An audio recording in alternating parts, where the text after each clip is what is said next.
नमस्कार दोस्तों, मेरे चैनल में एक बार फिर से आप लोगों का स्वागत है। दोस्तों, मैंने अपनी पिछली वीडियो में आप लोगों को बताया था कि हुमायूं की जो करारी हार हुई थी बिलग्राम के युद्ध में, जिसमें शेर शाह ने 17 मई 1540 को हुमायूं की सेना पर हमला कर दिया और किस तरीके से हुमायूं को भागने के लिए मजबूर कर दिया और हुमायूं अपना निर्वासित जीवन इधर उधर भटक कर जीने पर मजबूर हो गया और अंत में उसने ईरान में जाकर शरण ली। तो ये सारी बातें मैंने बहुत डिटेल में आप लोगों को अपनी पिछली वीडियो में बताई थी। आज मैं इसी क्रम को आगे रखते हुए बताऊंगा कि शेर शाह ने पंजाब और गख्खर की विजय किस प्रकार हासिल की और कैसे अपना रुतबा बढ़ाने में वो कामयाब हुआ। तो चलिए दोस्तों, मैं स्टार्ट करता हूँ शेर शाह द्वारा पंजाब और गख्खर की विजय की पूरी गाथा।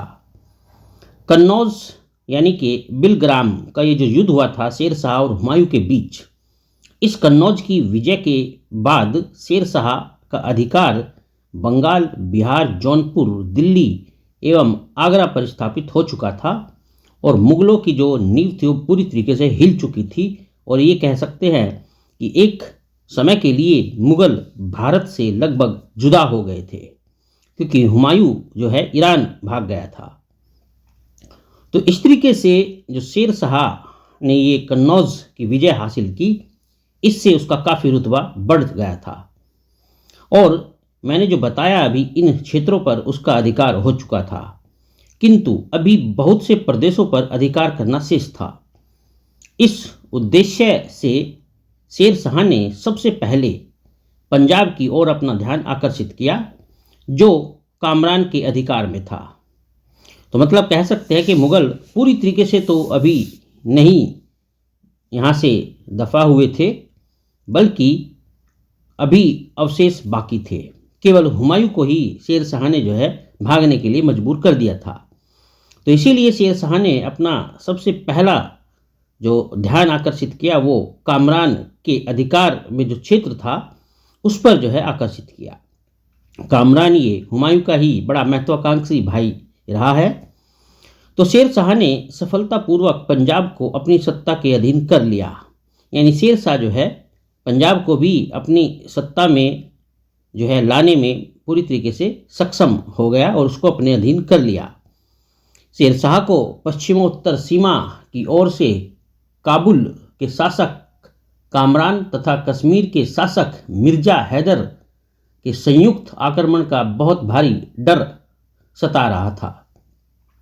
इसी कारण शेर खान ने गख्खर प्रदेश को विजित करने में झेलम नदी और सिंध नदी के उत्तर में स्थित जो ये गख्खर का प्रदेश था, इसको विजित करना बहुत जरूरी समझा और इस गख्खर के प्रदेश को विजित करने में उसने सफलता हासिल की।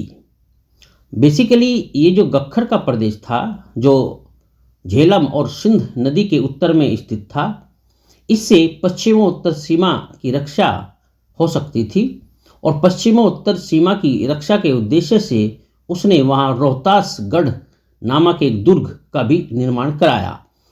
तो ये बात बहुत इम्पोर्टेंट है कि पश्चिमोत्तर की जो सीमा थी उसकी रक्षा के लिए शेर शाह ने वहाँ पर एक रोहतासगढ़ नामक विशाल दुर्ग का निर्माण कराया तथा हैबत खां, नियाजी एवं ख्वास खां जैसे उच्च कोटि के सेनापतियों को 50,000 सैनिकों के साथ दुर्ग की रक्षा के लिए नियुक्त किया।